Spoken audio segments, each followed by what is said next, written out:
Pemirsa, hasil dari otopsi jenazah korban pembunuhan di Desa Inuai Bolang, Mongondo didapati bahwa kaki korban yang hilang bukan akibat dimutilasi pelaku, namun diduga dimakan oleh hewan buas.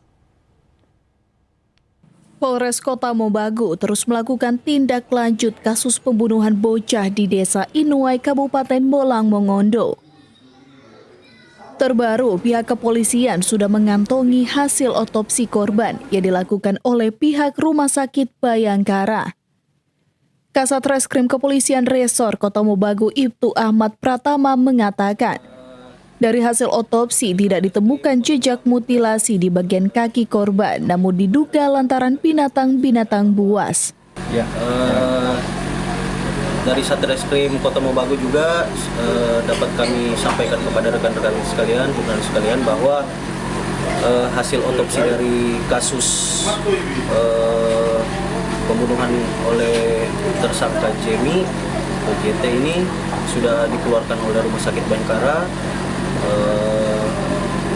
Kegiatan selanjutnya yang akan kami laksanakan adalah menganalisa hasil otopsi tersebut, kemudian segera mengambil pemeriksaan kepada dokter forensik tersebut, dokter otopsi tersebut, dan setelah itu akan kami laksanakan rekonstruksi pembunuhan yang dilakukan oleh tersangka.